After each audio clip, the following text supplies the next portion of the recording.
Welcome, friends, to Tanked Up, the podcast all about video games and beer. I'm one of your hosts, Ben. It's episode 303, and I'm here with Lucy. Hello, I'm now a standing desk wanker. You're so tall, so high. Well, 5'6" is not tall, but thank you. We're here with Adel, Hey! who's in a waiting room. Yes, I'm in a waiting room. No, I'm in Plymouth and I am in a living room.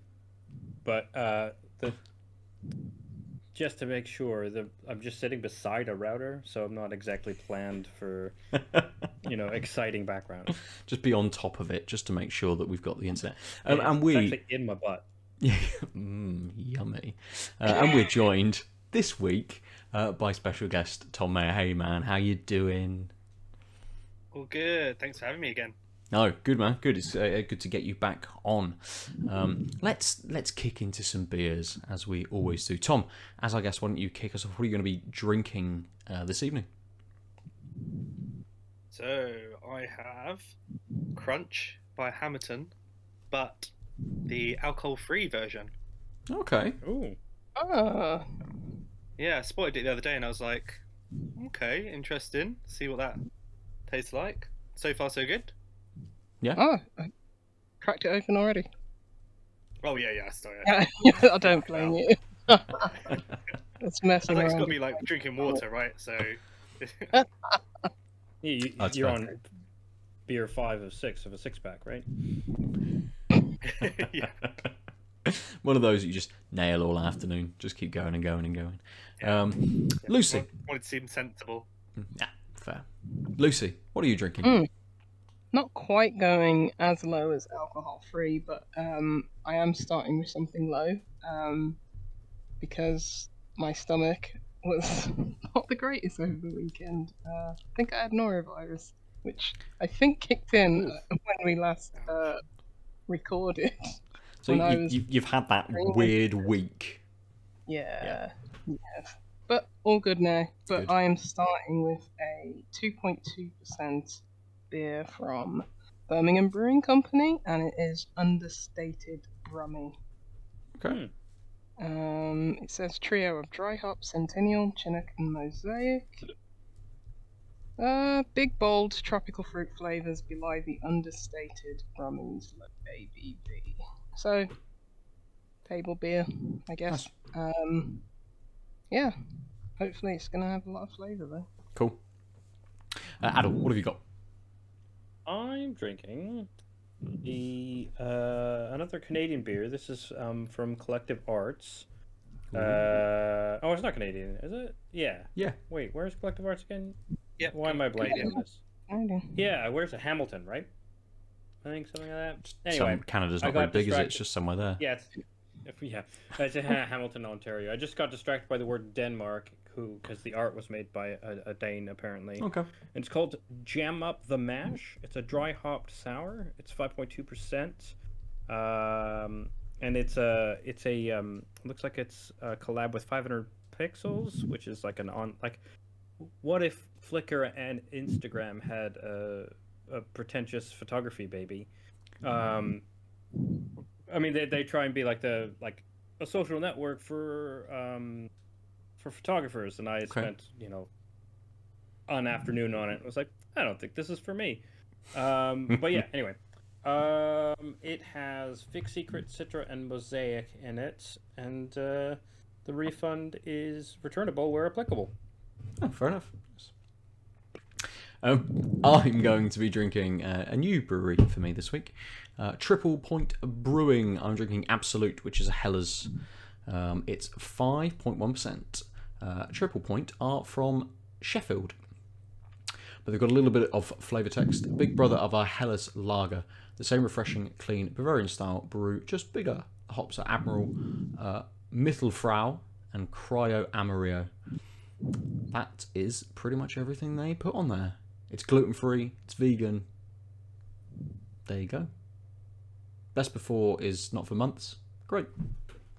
Perfect. I'll open this and we'll roll back around to you, Tom. Do you drink many alcohol-free beers, or is this kind of... Oh, cunt. Oh, I won't anymore. No, you should be throwing language like that. Oh no, I beer. think his question was, do you usually drink non-alcoholic beers? Whilst he sorts himself out. I mean, it could have been worse. It could have been this stout, right? Yeah, true. It could have gone all over my keyboard or something as well, but at least it's just me crotch in the floor. Mm. Or like Yeah. a triple barrel sour or something like that. Yeah, one of those really red ones. Yes, I'll sort this out. But yeah, do you drink alcohol-free beers much? I admit, I've only really started since we had alcohol-free brands at our festivals. It was more that kind of like the intrigue, as funny enough, everyone has when they come to the festivals. Like alcohol-free, I need to see what this tastes like. And you know, we've been working with brands for the last 2 or 3 years now, and it's just been amazing to see how many amazing ones there are out there now. I mean, this I didn't even know existed until I accidentally stumbled across it. But, you know, brands like Big Drop, Yeah. who have a range of different styles. You know, I remember when they first started, they weren't probably the best beers you can get, but they've really got a lot better. There's one that I always go for. I can never remember the name of it, but it has Maya in it. It being my last name, it's like just homing on that one. Yep, this tastes amazing. It's got some part of my name on it. Yep, it's great. And then Lucky Saint as well for lagers. You know, for me, it's probably the closest you're going to get to a normal lager, alcohol free. So yeah, we just, since working with those kind of brands, I've just been trying them at the festivals, and Yeah. obviously, especially if you're working the festivals, it helps to start off with those kind of beers, and it's also good because everyone wants you to try their beer, obviously, when they see you. So you're like, oh, sorry, I've already got one, and it's alcohol free, so you can kind of just go walk around with that for a little bit. Nice. Yeah, that's, I was just going to say that's really encouraging, because I can't remember if you spoke about this when you were last on the podcast, but when I was at the Beer Central Fest, the Big Drop guys just handed us, you know, their beers, and I had no idea it was like alcohol free. And that was probably, gosh, what, 3, maybe 4 years ago now. And it's like, if they've got an even better from there, I really want to try them again, because they were really good. There's a kind of funny thing they do there as well, where sometimes they can see people already know it's alcohol free, so they have to almost do the encouragement of like, no, it's not going to taste bad, and like talk through it. Yeah. Or there's people that just come up expecting to get a sample, and then they have the sample and they try it. They go, oh, yeah, it's really good, and then they do the drop the bomb and be like, it's alcohol free. Yeah, that was exactly my experience. I was like, what? Nice. How is the crunch? Is it similar to the non-alcohol free? You know what? The normal non-alcohol alcohol- free? Yeah, the non-alcohol, the alcohol The version. alcohol beer. I like the non-alcohol free. Yeah, those are good ones. NAF? Yeah. I mean, apart from losing a little bit of the mouthfeel, probably a bit of the thickness.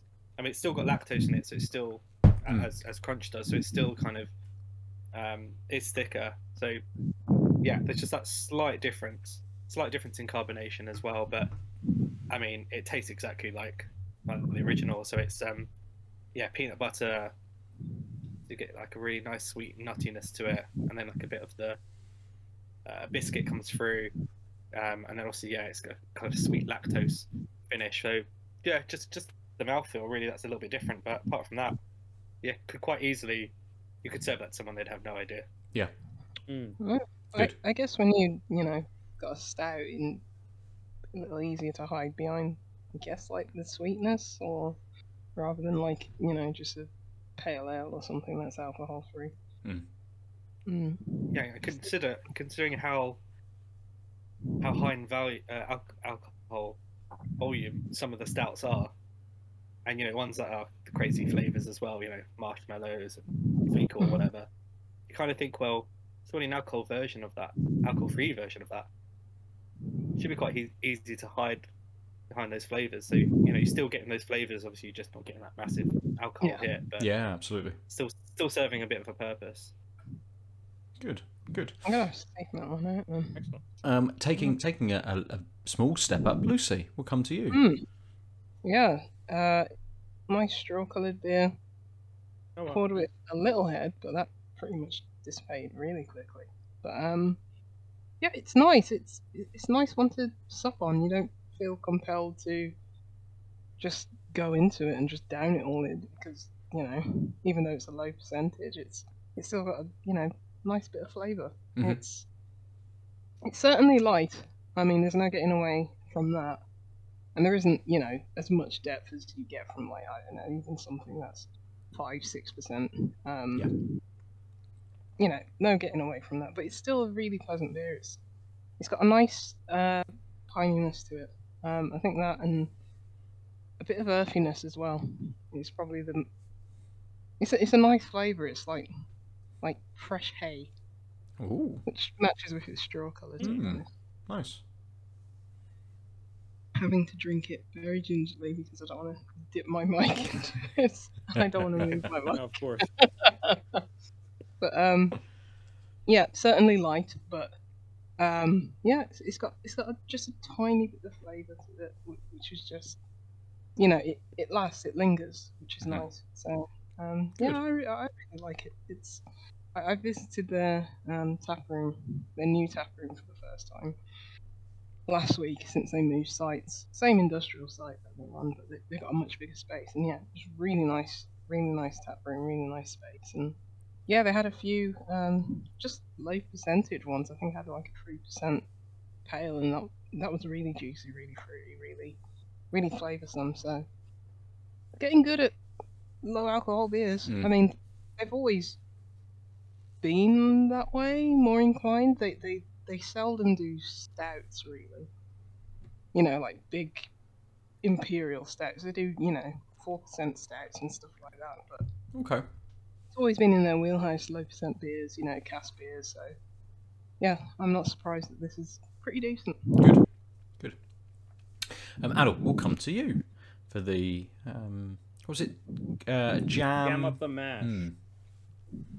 Yeah. It poured with a bit more head than it has now. Similar to Lucy's, though, it kind of almost looks like a pale pear juice. Like it's straw colored, but a little greener than yellow, I guess. But I think, wow, it's got like lychee coming out the wazoo. Like that dry hop sour.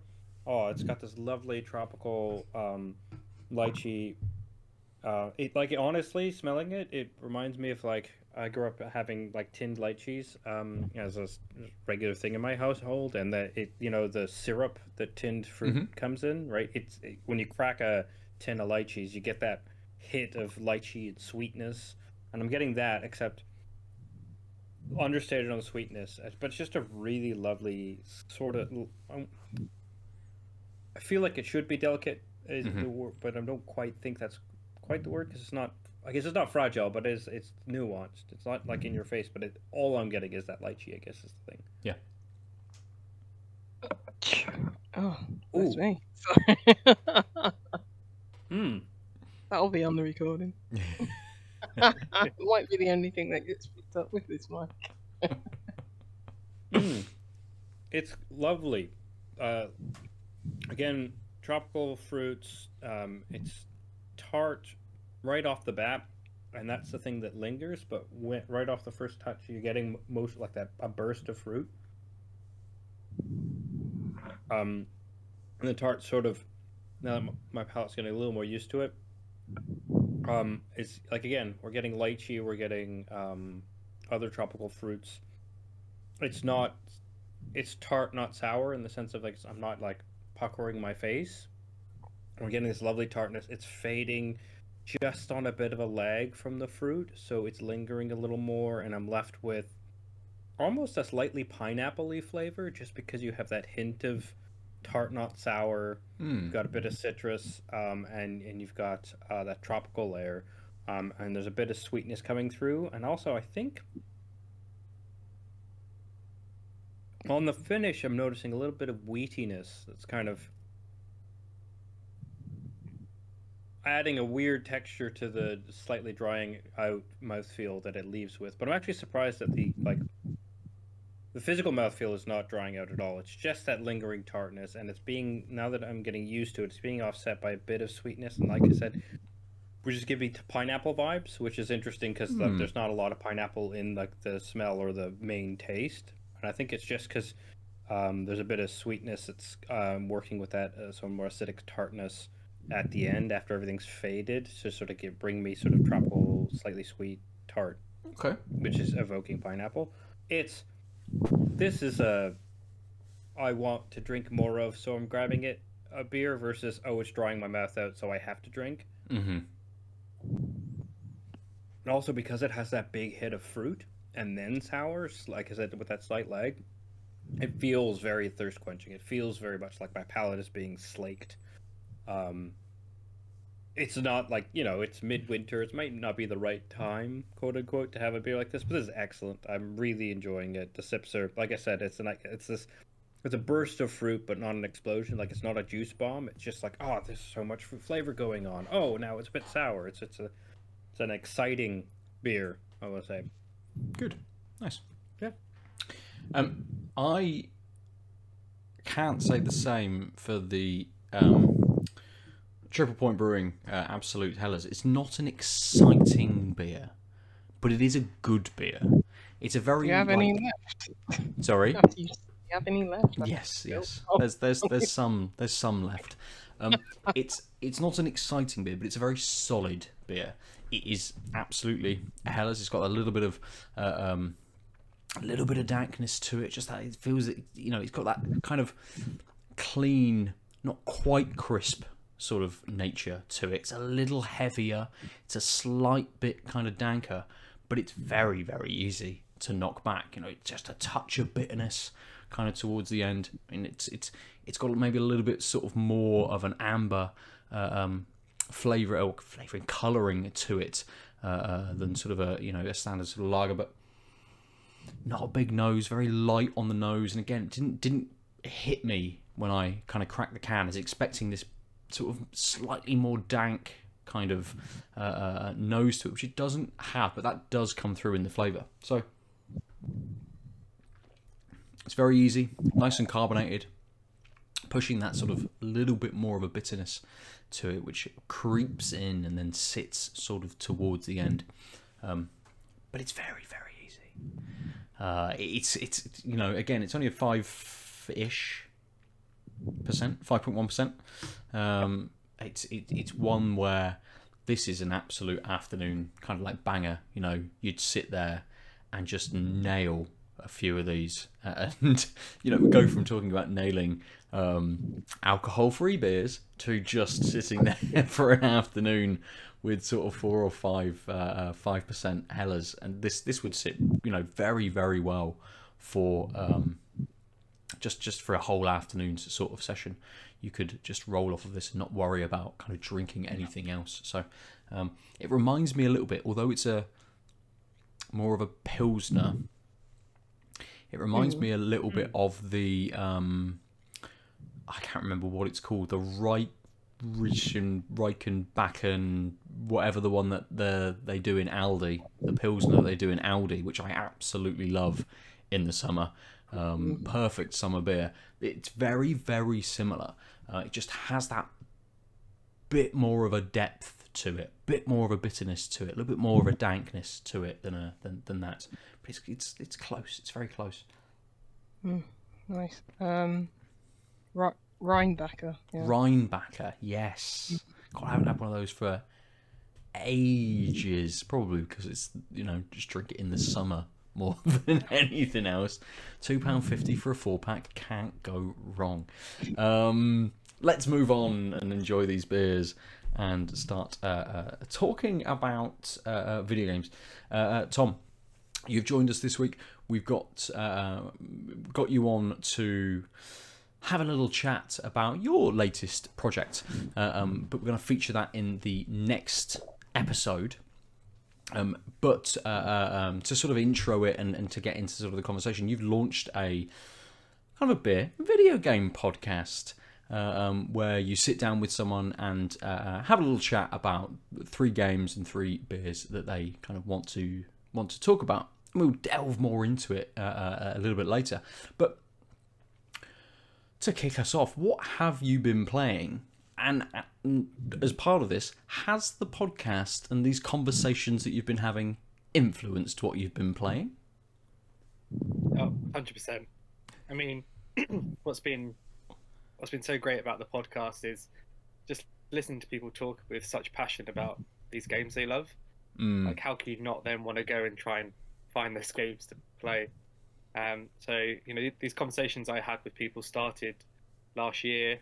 Obviously, there's been quite a massive delay in the actual release of it, but after having those initial conversations with people last year, I just couldn't help myself but go and find as many of those games I could and play them. I mean, it didn't help that some of them were absolutely massive games, like, Horizon Zero Dawn or Red Dead Redemption. It's not something you're just going to quickly jump on, get a feel for it, and leave. So, there were some games that were huge, and then there was some smaller games. One that I've just recently played, for example, Celeste, got a shout out, and just absolutely blown away by it. And it's that kind of the annoyance of, like, why is it taking me so long to find this game or play it? Yeah. And then it's great to have these conversations on the podcast, and that's how I'm finding out about them and being able to play them. So it's, I started this podcast so that I could kind of have beer as a hobby again and get back into gaming, and this is exactly what it's done. So, if everyone wants to listen to that as part of the journey, then it's even better. Yeah. That's nice. Good. Yeah. Just for all of our listeners, what's the podcast called? It's called Game Over Beer. Available everywhere.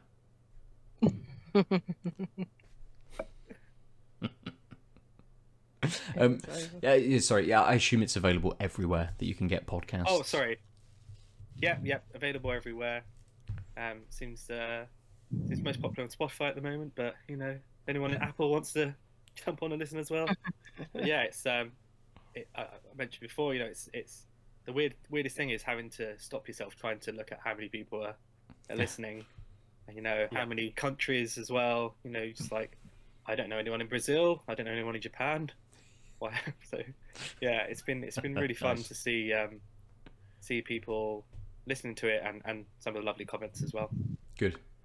And again, it just broadens. I think, again, why we started this podcast was because beer and games go very, very well together, and there is a much larger kind of audience out there for this kind of show. So it's great to have someone else in that space as well. And whilst it's a little bit different, we're kind of weekly, and I know you're sort of doing seasons instead. Right. So having sort of, was it about 8 episodes that are going to be coming out sort of as a first run? Yep, that's right. Yeah, so generally it'll be eight people per season. Generally taking a break during the festival season when I'm most busiest.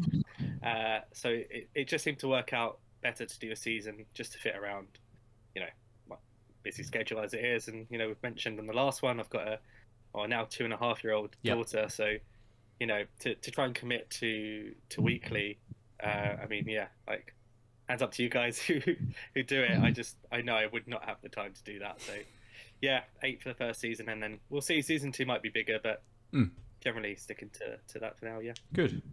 I like that. Apart from Celeste, have there been any kind of other standouts that you've been recommended through these kind of conversations? Or are they just all bangers? Some, I mean, there's some that I've never heard of before, which is amazing. That's what then gets you to look and research and want to play them. Some of them I won't ever be able to play because they're on really old system. But then there's some that have the joy of some of the discussions is when people pick a game that you really loved when you were younger, and you both get to geek out and chat about it, and then going back and playing it. So in the last episode, for example, with Kimberly Owen, who's also known as the Craft Beer Pinup, We talked about Altered Beast. Mm. Obviously now you can play that on you've got Nintendo Switch online. Right. Yeah, exactly. Yeah. So going back and playing that, and then realizing How just bad how it is. ridiculously hard that game is. I mean, luckily on the Switch you can rewind, so if you need to, if you die, Yeah. if you run out of lives, you can just kind of rewind a bit and play again. But the second boss, there was this part where there's just these circles flying at you. Oh gosh, yeah. I mean, I must have rewound like 50, 60 times just to get past that boss. So Yeah. I came to the conclusion there's no way that I got past that level when I was a kid. It's great to have those conversations, the nostalgia, but then also the ability to go back and actually play the game and be like, yeah, how did we play this? Yep, that is an oddity. Oh, If there ever was yeah, one. I mean, I forgot all about that era of game. It's funny how, like, you think about games like of your youth, and I was thinking about games like I've gone back to and loved, or like FF7 is always going to be one of my top games. But if you want to talk about games I've sunk unbelievable hours into, it's going to be some shitty NES game and some shitty Genesis game, because that's what I had. Yep. The Crash Test dummy video game on Sega Master System. Dozens of hours. Or just like something like Afterburner, which Oh yeah. you just you're dead, you got to start again. You're like, cool, there's no save states here, and it's fucking hard. You're just like, it's like an 8-year-old going, what's going on? It's just things come towards you. Yeah, it's a completely different kind of era for that sort of stuff. And again, stuff that's kind of almost being replicated now. When we talk about things like Returnal and Vampire Survivors, there are these smaller games which give you a similar-ish kind of experience, frantic kind of games where it's just building and building and building, getting harder and harder and harder, but it almost evokes that, not quite nostalgia, but that feeling of when you were a kid, like, this is far too fucking much, I don't know what I did, or not dead.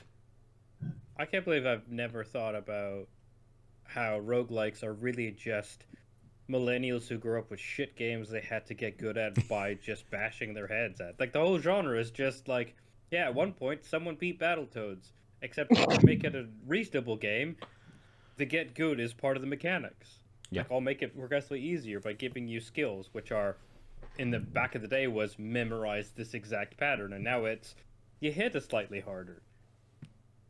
But yeah, I don't think people would have come up with or embraced that genre nearly as much if they weren't used to bashing their head against games when they were kids. Yeah, but then you become an adult and it's like, I don't want to do this again. I've lived through this torture. Also, back then you did it mostly because you owned that game and that shittier version of that game with different sprites that your aunt bought you. Yes. Right? Now you can go on Steam and pick up one of thousands of games that you happen to own because bundles were a big thing in the mid-2000s. Absolutely. This is relatable content, I know. But again, the conversation, Tom, you had with Kimberly about like Dizzy, and you just play it and you get to a point where like, I'm 10, I don't know what the fuck's going on. How do I get past this? I don't know. B. Fuck knows. Because I should have picked up some honey somewhere at some point. Like, yeah, it's not like now where you just kind of go and Google, YouTube videos come up. There's hundreds to pick from, and you can go like, oh, okay, that's how I get past that. Or, you need to collect all the coins or whatever in something. You can go onto a video and it will tell you exactly where they all are. Back then, you're just like, I'm stuck on this level.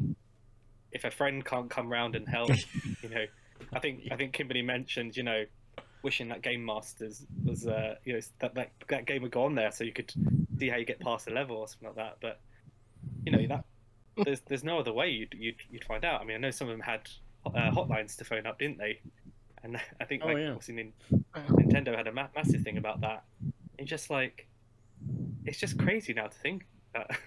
that was the only way. Yeah, completely. But there were also I don't know when this was introduced, but I always remember with some like gaming magazines, you'd get a like a walkthrough for just a game, which was kind of included as just this little card addition to the magazine, and it was just like, oh, it's just this game this month.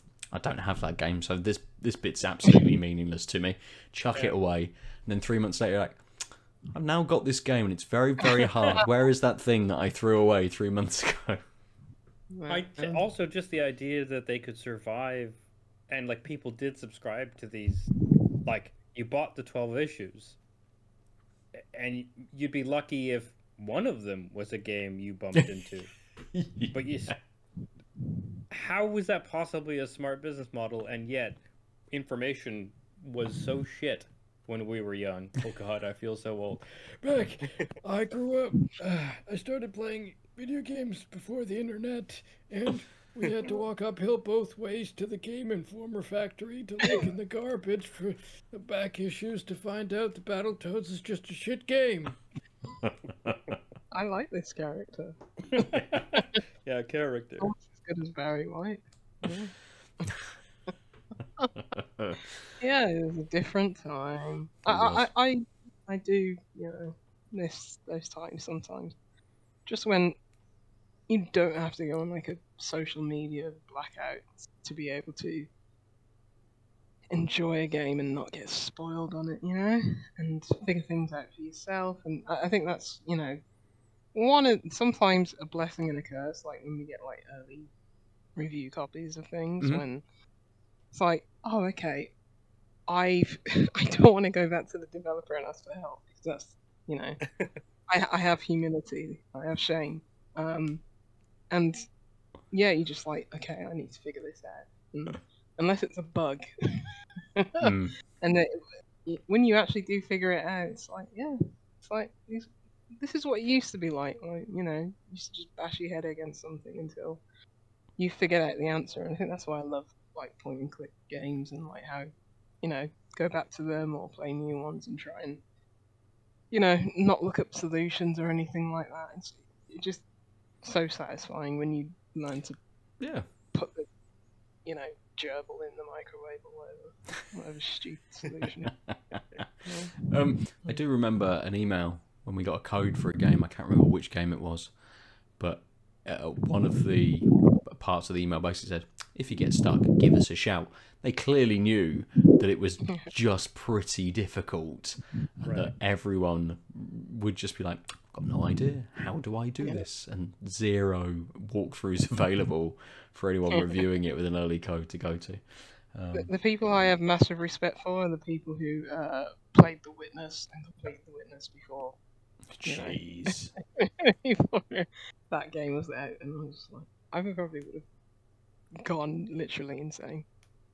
It's one of the to kind of bring it back to the podcast, Tom. I remember when we were chatting that you kind of start off saying, how hard is it to pick 3 games? And since we had our chat, I've been like, I should have talked about this game. I should have spoken about this game. Oh no, this is the game that I should have talked about. Like, there's thousands of games that I would just sit there for like 20 minutes and just chat about constantly. I'm just like, missed opportunity to just tell everyone about The Witness, or that kind of thing. What Ben is saying is that he wants to come back onto your show. Oh wait, we could just do a whole season of just me talking about games. That's fine. I mean, that's where I'm worried when someone turns it around and says, right, you pick 3 games, you pick 3 beers. You say, Wait, no. you haven't done this?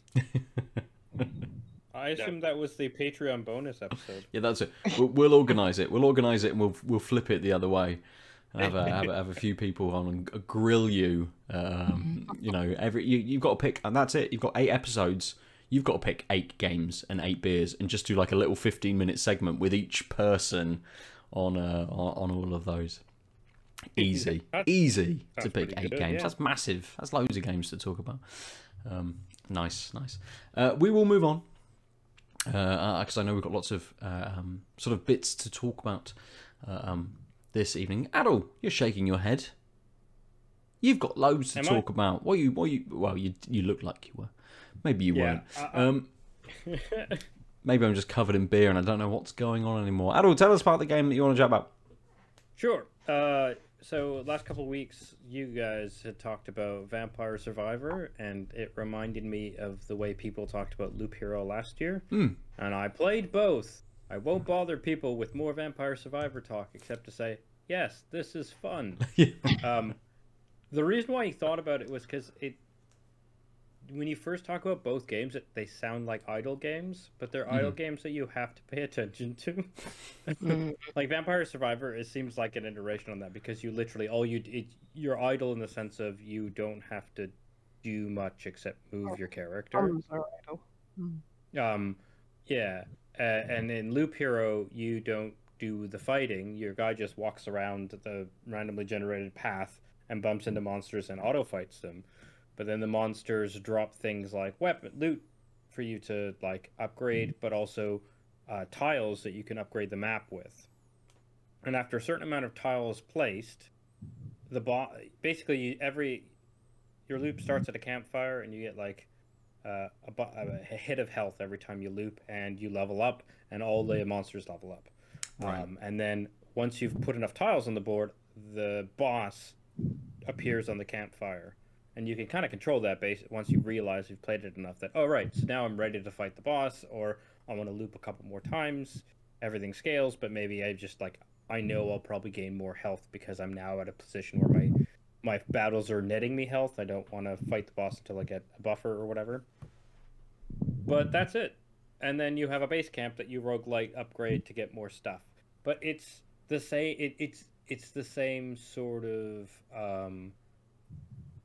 Have to get lucky with your build. Like there's different ways, there's different characters you can play in Loop Hero. You start out as a warrior, then you can unlock a rogue, then a necromancer, and they have different play styles. You can also pick I call them tiles, but I guess they're technically a deck of cards. You can pick, you unlock cards. You can only have a maximum of 12 cards, but you can pick which ones the deck will be comprised of as you unlock more. So you can be like, I'll take out the cemeteries, they're not that great, but then you might upgrade a perk that says you get an extra resource every time you walk through cemeteries, so you put it back in the deck, stuff like that. But it's just really fun. First time I met the boss, I just got wiped. Then and it was little things like you don't notice, but like every free space around the campfire turns into a buff spot for the Lich King, basically. So then once you realize that, you're like, oh, what happens if I build stuff around the campfire? You can't replace those things. And so the next time I fought the Lich, he had no buffs, so he just had a health pool, but he wasn't hitting for God knows how much damage. So it's like, okay, I can beat you.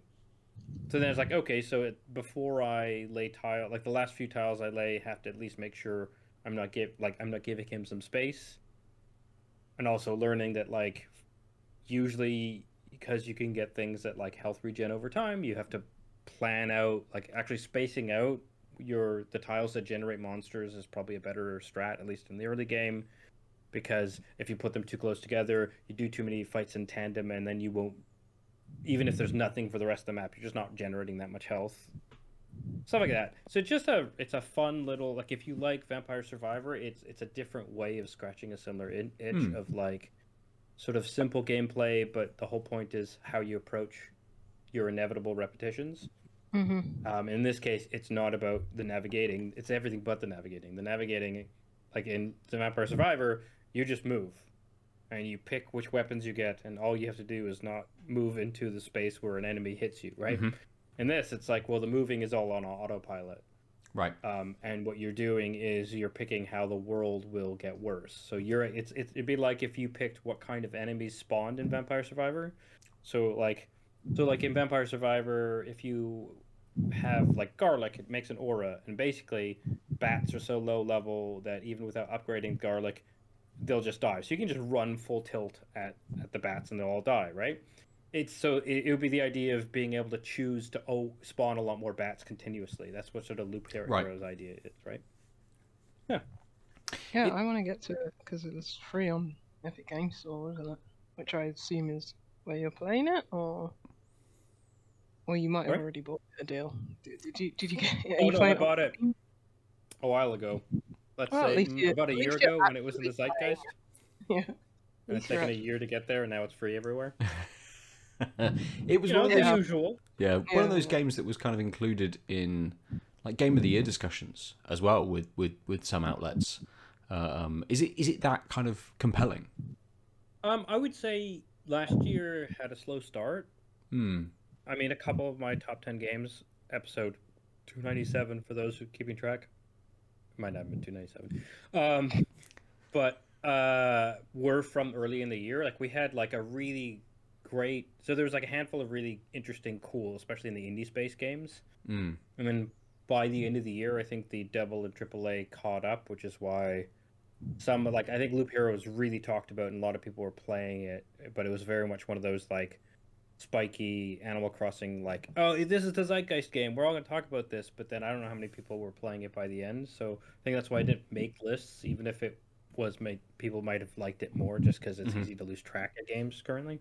But yeah, at the time, yeah, people were like, holy crap, and just because it's really innovative. And like I said, I think the key is they're like, hey, idle games, people like those.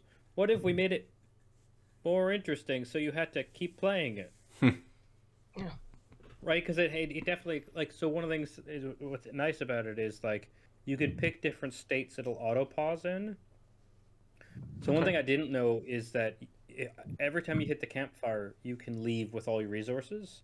If you leave outside of the campfire, you take 60% of your resources, and the whole point is to upgrade your camp so you do better runs, so you unlock later acts, right? And if you die, you get 30%, none of your resources, and if you leave within a fight, it's 30% of resources. But I was just clearing 60 because I'm like, oh, I'm almost dead. I should leave. And then I found out just from the internet that if you leave on the campfire tile, you have a chance to retreat and keep everything. And if you aren't on auto loop, you can do that right before the boss battle. So even that entrance to that tile allows it. But there's an option in the options that says pause whenever you hit the campfire. So pause at the end of every loop. So then Nice. you can be like, you know what? Or like, oh, I'm supposed to be working. I'll just jump away now. But there's also things like leave at the end of each fight so that you can, if you are trying to more actively, like actively, not actively play, place your cards as soon as possible instead of staring at the game and watching the fight animations. You can, if you aren't like wanting to play the game, play, you could just set up these pause states, do a few things, leave it in the background, and not worry that nothing is happening for half an hour. Come back, and you'll be at a state in which you need to interact, which is why I think that's why I say it has the bones of an idle game, because you can play it that way, but I think almost no one did because it's quite entertaining. But the worst part is waiting for fights to go, waiting to watch your guy get to the next spot. You can only fast forward at 4 times speed, and I've played like only a few hours of the game, and already I'm like, oh, if only there was like an 18 times speed. Because I want to play it like a game, but it's designed like an idle game. Yeah, that was one of the negatives that I heard about the game, where it's like it starts off great, but you know people fall off after a little while. You know, it isn't like something like, I don't know, a Hades where you're compelled to finish it or anything like that. Yeah, I think it's just a game that's an idle game that needs maintenance, and if you can figure out the balance of how often you like touching it rather than trying to make it an action game in your head, that's where you're going to get a lot of longevity for it. Yeah, makes sense. It also has low resource, so like I literally like left it overnight by like not by accident on purpose, because it's like I'm in the middle of the run, whatever. My computer can go to sleep. I can come back tomorrow and finish the run. And I think that's how they designed it. Just like I said, looking at the bones of it. It sits in this weird space, doesn't it, of kind of like in between an active and an idle game, which I seems like a space prime for more experiences to kind of be developed in, you know, as kind of companies try and find that model that sort of sits somewhere in the mobile space but maybe appeals to a kind of a more active gamer sort of side. And it's, you know, some of these idle games get absolutely nuts numbers of kind of people playing them. I suppose it's companies trying to tap in a little bit to that market almost, but still be slightly active, but mostly idle, but convince the non-idle game players that there's a game, but also try and be like, hey, Reminds idle me, players. still playing Universal Paperclips. Need to get back to that. Good. Let me just leave it running, actually. Yeah, that's it. You could just leave it running. So is Loop Hero a game you can just leave? You can set up all of these sort of pause states or not set them up, and the game will just go and go and go and go and go. Yeah. I mean, so like, you can have it so it pauses as soon as it loses focus if you're like in an intense period and want to like manhandle the game, or you can set it to pause whenever you touch an item. So as soon as you hover over an item, like as in to upgrade, a fight will stop. You'll stop running, so you're not actually like, you're being efficient as far as the next time I hit, I'll hit with the new item and equipped, because as soon as I went to the items section, it paused. And like I said, my sweet spot is like making sure I pause on the campfire at the end of each loop. And I'm actually okay, at least right now, and where I'm at in the game. Yeah, I could like pause after each fight and lay each tile right away, but some of these are like, it adds 2 HP.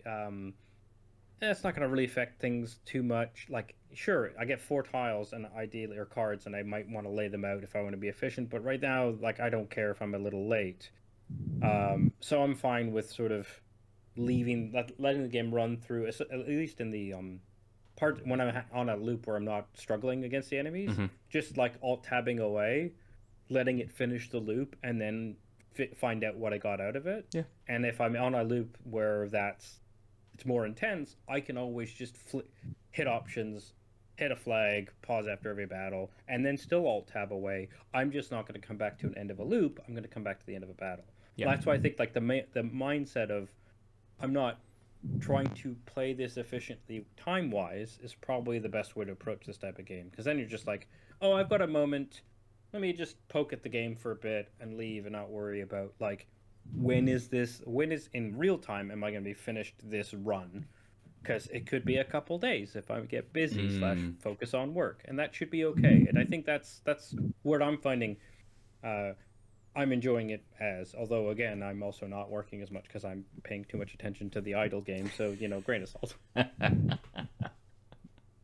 Nice. Interesting. I'm not sure I need any more experiences like that at the moment to distract me from work. So I'm gonna steer very clear of that at the moment. One thing I'm not steering clear of, one thing I have absolutely loved for the last week is OlliOlli World. You're still playing it, according to Discord. Yes, Discord thinks I'm still playing it. The PlayStation's on, the game's suspended, the wife's using it. Discord doesn't know. Now there's integration between PlayStation and Discord, so you can see what you're playing on there. Useful. But I really enjoyed it. I finished the kind of like the main run of levels, the sort of the campaign-ish kind of thing today, and it's such a good game. It's a little bit different in terms of its tone and its aesthetic from the previous OlliOlli games. It's taken it up to sort of this not quite 2.5D, not quite 3D. There is a little bit of shifting between sort of planes and things, but it's got this like cool, cartoony, almost Adventure Time kind of aesthetic to it. The music's lovely. It's got this lovely lo-fi, really jazzy kind of lo-fi soundtrack to it as well, which helps because OlliOlli World is very intense at times, especially in the later levels as you're moving around this kind of very set path around this world to do all of these different kinds of levels. And the lo-fi soundtrack just helps, just eases you that little bit. But it's one of those games where you can kind of do a run, so you get into a level and you hit around on your skateboard, doing all of your tricks, trying to get combos as high a kind of score as possible and things, doing jumps, doing grinds on this. It's not like it's not on rails, but as with the previous OlliOlli games, there is a set kind of path to take. And there's a few little offshoots and loops and different things that you can kind of do in this. But what I really appreciate about the game is that you don't have to get a specific score to move on to the next stage. So each stage is like, hey, run this stage, do as best as you can. There's the potential for you to beat these three characters that live in the world, have set these 3 different scores. Try and beat them. There's one of the characters who accompanies you around the world, Mike, who sets you different challenges, and the different challenges might be, get a 15 times combo, or knock over 10 seagulls as you're going through the sort of the stage. You don't need to do those. You just got to finish it, and then you can move on to the next one. Which, when you get to the last area of the world, is really appreciated because it's very fucking hard, and all of these characters have set like get 300,000 points in this stage, and you finish with like 40,000. Like, nope. I'm moving on to the next stage. This was really fucking hard. It took me 10 minutes just to get through it without crashing and having to restart. So it's really approachable in that kind of way. Really easy to kind of onboard you. Gives you loads of tutorials as well about the different techniques, the different kinds of tricks that you can do. But it would be so hard to master. Like, it's one of those games that you could just sit and play and still just be mediocre at, and kind of just have to be like, right, this is just my skill level at this kind of game. And I think you kind of get through to the end. You play sort of play through all of the levels, play through the little story that they have accompanying that, and then you can just go back and play any level you like. There's other bits as well. There's a little league that you can kind of play where you're competing against other players, and it changes, I think, to a new stage every 24 hours. So, and you can accumulate a score kind of like through that as well. There's loads of mastery things to do. There's loads of different tricks that you can try that there's so many tricks that I just haven't done all of them, as I don't think I'm even close to doing kind of the like pro level tricks where you kind of have to, if you want to do a jump, pull down on the left stick, and then if you just hit down, it will ollie. If you hit right, it will heel flip. If you hit left, it will kick flip. If you hit down and round, then it will do like a 540 kick flip or something like that. And then you can hit the shoulder buttons to rotate. You hold on one of them to grind. There's loads of things. You can grab the board as well if you hit the right stick. There's loads of stuff that you can kind of do. But there's one where you go down, roll up all the way around, and then back all the way around again. And I've just, the amount of attempts I've tried to sort of like,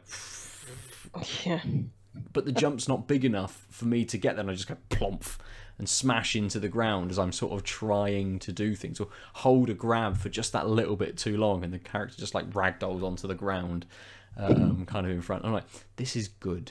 Hit restart, instantly hit restart. Yes, go again, and just be able to sort of roll back through it. Like, it's such a chill experience, but just gives you that little bit of intensity kind of every now and again, especially in the later sort of stages. You could just enjoy the early stages, never go through to those later stages, just go, no, I'm just going to play these ones over and over and over again, because I could get really good at this like one stage. I know where all the grind rails are, I know where all of the jumps are, and it's kind of like, yeah, this is like a little happy place for me to sort of sit and just be like, yep, I can just roll on this game forever. Never play anything else. Incredibly active, and just sit there and think, I'm gonna master this game. Talking about games when you only had one, and that's just the game you kind of had to play. You could easily just sit there with this, and this be kind of like your one game, at least for, if you don't want to get into the big games coming out in kind of February, March.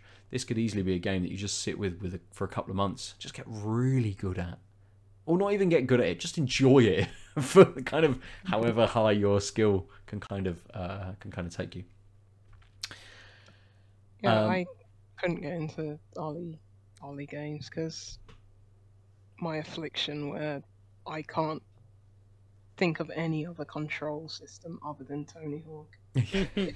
If triangle is not grind, then in the bin. Well, look, the game feels like it would be not necessarily incredibly accessible, but I'd be surprised if you can't remap buttons True. and things on it, even though it is work. quite like, it does feel like it's quite set in its way. You know, you press. You're using the left stick to do a lot of stuff. It's all the jumps. You know, hitting a different direction will do a different style of jump, but then just holding it after you've gone off of ramp will then just connect you to a grind rail. So you can kind of jump off and just press down, and as soon as you come to it, you jump to the grind rail, it will automatically hit you on it, and you will grind along it. There's also things where you can do like perfect grinds and perfect lands, where just before you hit the grind rail, if that's when you press on the left stick, it will pick up and give you more points because you've done a perfect hit on the grind. Or tap X just as you're about to land, and you'd have done a perfect landing sort of thing, or hit into a manual or something like that. You know, trying to tie those kinds of tricks together. So it kind of it's very easy to kind of just be able to play, as I say, but really hard to go right. The one of the things that I need to do here is do it in one combo. So I've got to hit the whole level in one combo, which can be really hard because as you're mangling, you lose momentum. As you grind, you lose momentum. So suddenly you've got a bigger jump. You're like, I'm never getting over. Like, there's something I've got to be doing to kind of get over this, and it almost hits that like little bit of a puzzle itch for me as well. It's like this is a set. You know, this is the track. How can I best achieve a score through that? You know, and getting one combo through the entirety will always get you the highest score. Or not the highest, depends on what you kind of do through that. And it's sort of, again, going into that like online league kind of element to it, it's been really good because you can watch the replays of people that have got higher scores than you. The And good I'm like, people. yes, it's all the people who get like, I've got 50,000 points and they've got 250,000 points. And I'm like, how did you do that? And I'm like, oh, because you're just jumping and doing tricks all the time. And I'm like, oh no, I'll just manual for this bit. And they've done like 3 different jumps during the same thing. I'm like, cool, that's how you're meant to play the game. Okay, I get it now. Very humbling. Yeah. Yeah, absolutely. I've definitely been playing some kind of rip-off of this on a PlayStation called Pumped BMX. Have you guys heard of that? Oh no. No. Yeah. It's exact same kind of thing in terms of like you're saying you've got certain combos to do. So like there'll be a rail and it'll tell you need to do a hill flip 50-50 nose manual, and you know that part is the only place where there's a rail. So you're like, okay, it's telling me I have to do it here. Mm-hmm. And like you were saying, like you do it every time you fall, you're like, right, restart, do it again, restart, and then exact same thing with that momentum. You know, as you say, there's a massive gap. You're like, right, I keep doing a trick and I can't get there, and then you realise you have to do like a front flip because you get the momentum of the flip forward, and then like as you're saying with the controls, like you might move the left analog up and it does a move called Superman, which then like thrusts the bike forward again. And it's all that combination of just trying to you can only complete a combination if you get to the end of the level as well. Right. It's not like once you've done it, it's done. You have to make it to the end. So sometimes there's these massive like there's just a height you have to get to. So you do the trick, which is hard enough, and then suddenly you've got to get to this peak, and you can just see the finishing line at the end. You're like, nope, never gonna get there. So this game sounds like it ticks all the boxes. I'm saying like Adventure Time, like tick, lo-fi, yeah, and then this element. I mean, I was playing a pumped BMX for a very long time, just trying to hit those high scores and get those moves in. Yeah, it's a lovely little so like as we talked about years ago now, like a sidecar game almost, where you're going to be playing maybe one of these sort of bigger releases, you know, whether it's Dying Light 2, whether it's going to be Horizon Forbidden West. OlliOlli World will sit perfectly alongside those other games. Like, I want to play something else. Cool, I could just jump into this. I can play it for 5 minutes. I could play it for 50 minutes. I could play it for 5 hours. You know, it's kind of one of those games where you can just really get into, or just allow yourself to just experience a little bit of it, and just play just a touch, just to have something else, which is a very easy onboarded experience to kind of have. Good. Lucy, I know you've got a game to chat about, but is it something maybe we can save for next week? Absolutely. Perfect. Okay. Because I want to dig into it more. Yeah. Good. We will get into that. What is it you're playing? Please Touch the Artwork, which is a Zen abstract puzzle game. Nice. It's very relaxing, so it's easy to fall asleep playing in bed. So yeah. Has that been most of your experience with it so far? Yes. Brilliant. Well, then we will talk about that in our next games episode, which will be next week, but episode 305 for those of you listening. Let's have a little bit of roundup of the beers that we have drunk. Have we all enjoyed our beers? Tom, we'll come back to you first. Obviously, having the alcohol-free crunch. Did you enjoy it when you got to the sort of the end of it? Did it fly back as you expect alcohol-free beers to do? It was really weird because as I was drinking it, and obviously we're chatting away, I'm still drinking it as if it's the normal stout, which I don't find I do a lot with a lot of alcohol-free beers. So it felt like I was just drinking a normal beer, and that's, you know, a lot of people, that's what you want. So for me, it was very satisfying to just finish it there and be like, oh, I've just finished it, as opposed to thinking I'm going to down it like because I'm thirsty or something. But yeah, I really enjoyed it, and as I say, those flavors exactly the same as the crunch with alcohol, and all the way to the end, just good, really lovely. Nice. Lucy, did you enjoy your beer?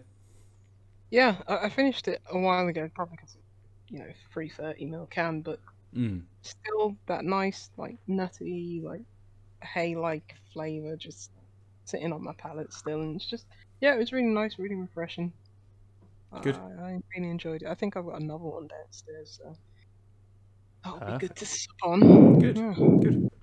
Adol, how about you? I really like this beer. It was thirst quenching. Again, Canadian sour in the sense of it's doing what we found in the UK a couple years ago, where its tardiness isn't like blended with the flavors as much. Again, I think I said this last week about the like being spoiled by having people like Vault City making these amazing things that just taste like the flavor. But this is so refreshing, so nice, like very tart forward, but not in a way that squinches your face. I mean, I'm almost always happy with the Collective Arts, but I think they knocked it out of the park with this one. Seek it out. I may have bought this in a suitcase across the pond, but they are one of the reasons I picked this one up is because I thought you often find them in the UK, so it's quite possible that this is available here, and hopefully it is. I've definitely seen that can. You have? Yeah. Nice. And look, there's a man with an umbrella. Oh, lovely. Do you know why? I don't know, maybe he is the one who's jamming up the mash?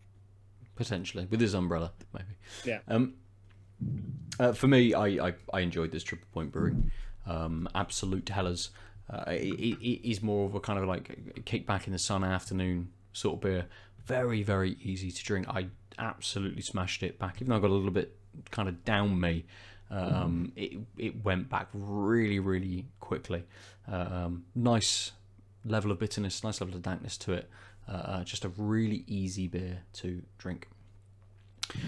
So they have been our beers, they have been our games that we've been playing this week. Thank you everybody for joining us. You can get us at Tanked Up Cast almost everywhere. I'm at Nova_47. Lucy is Juicy Loose 9. Adol is At the Omniarch.